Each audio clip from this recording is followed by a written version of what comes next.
pai, ele é minha família, claro, mas assim, meu pai é meu porto seguro, né? É a pessoa para quem eu corro sempre que qualquer coisa acontece.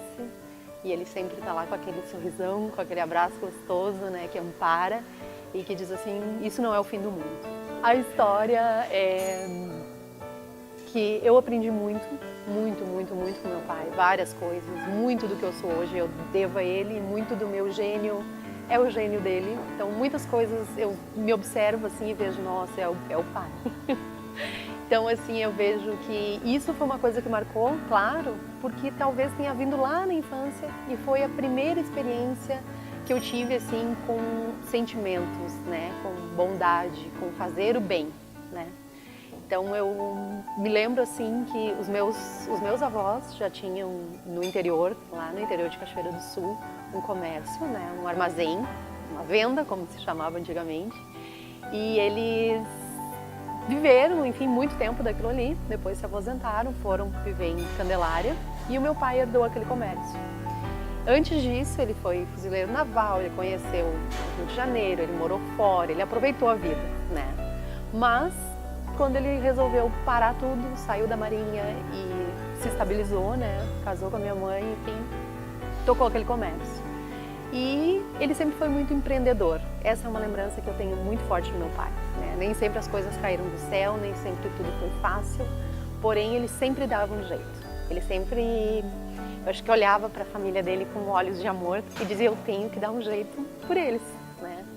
Então hoje é muito comum nos bares, enfim, nos bairros a gente vê essa questão assim, vem uma Kombi, vem um carro vendendo ovos, vendendo frutas, enfim.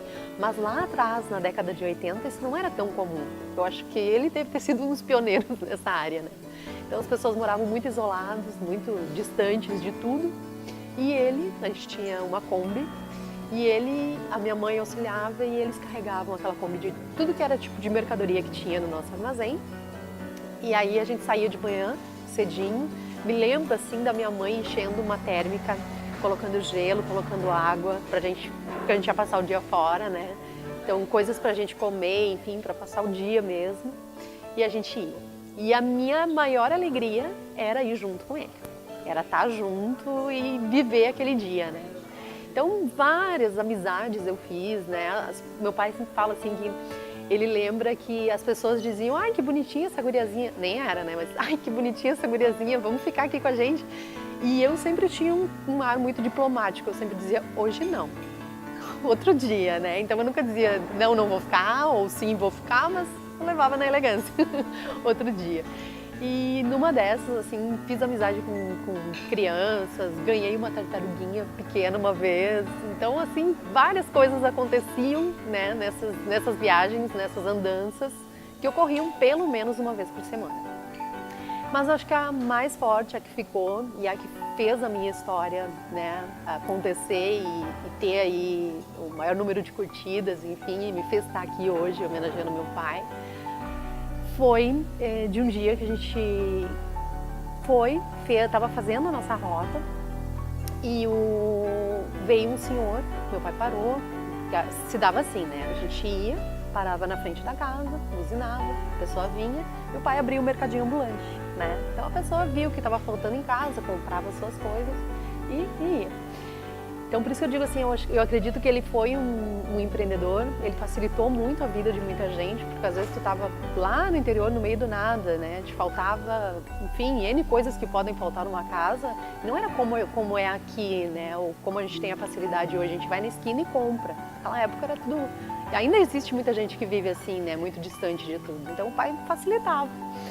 E aí numa dessas eu me lembro claramente assim que veio um menino, junto com ele, e eles compraram algumas coisas, algumas miudezas, dentre elas que para mim eu não percebi aquilo, não levei, não notei isso como algo ruim, vamos dizer assim, mas ele comprou um maço de cigarros e uma garrafa de cachaça. E o menino pediu um chiclete. E eu não podia comer, eu me lembro que eu levei muitos anos para o meu pai liberar o chiclete para mim. Ele deixava comer bala e tal, mas chiclete ele não queria, ele não gostava, não permitia.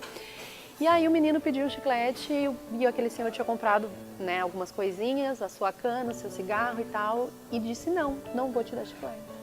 E o gurizinho baixou a cabeça e saiu chorando.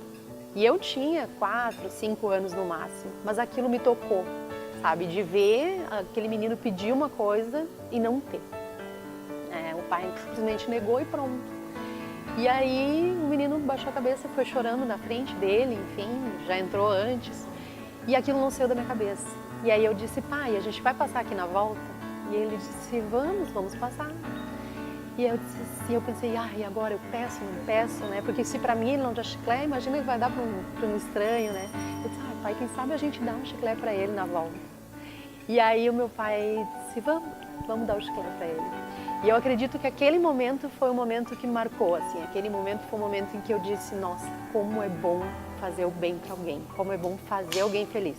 E na verdade, tenho procurado praticar isso na minha vida e sinto que realmente a gente é muito mais feliz quando a gente dá do que quando a gente recebe.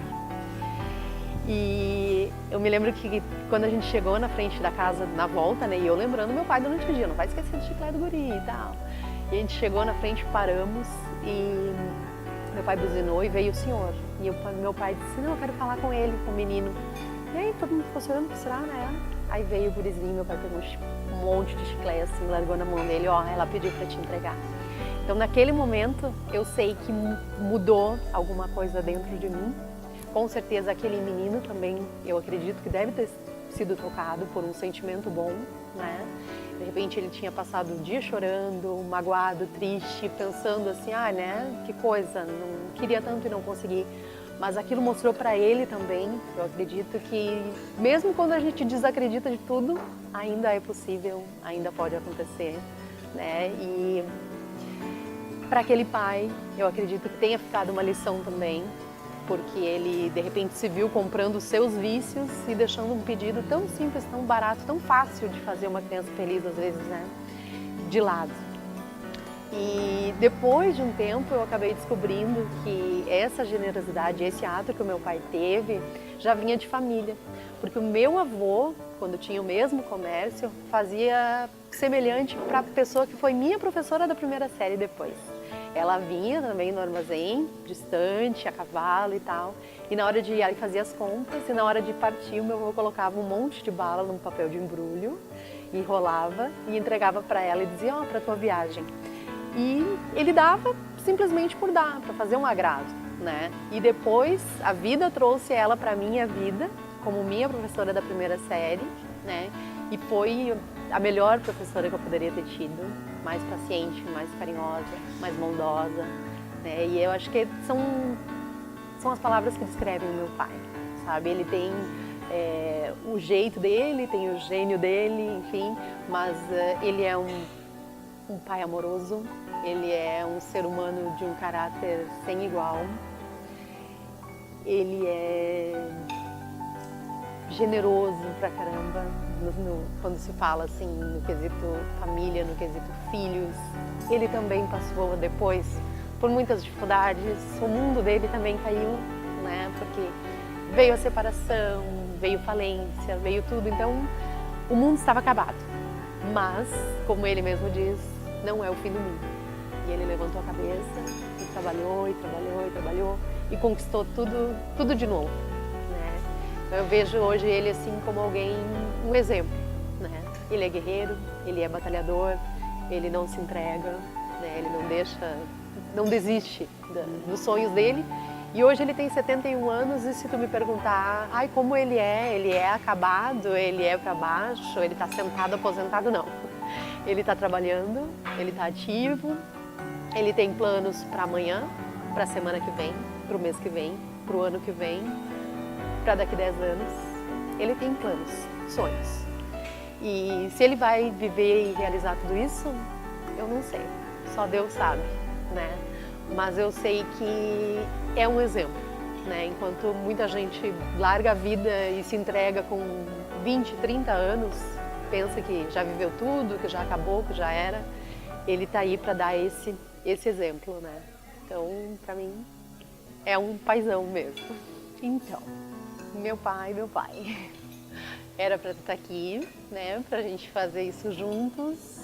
Mas o que eu tenho para te dizer é que agora a gente vai ter a possibilidade de alcançar muitos e muitas e muitas pessoas, né?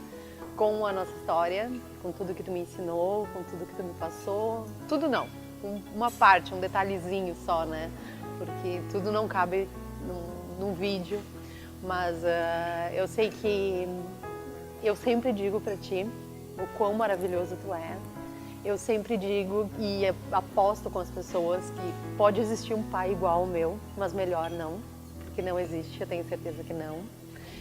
E quero te agradecer por tudo que tu já fez por mim, por tu ser esse pai maravilhoso que tu é, por ter sempre palavras de carinho, palavras que colocam a gente pra cima, né, num momento de dificuldade.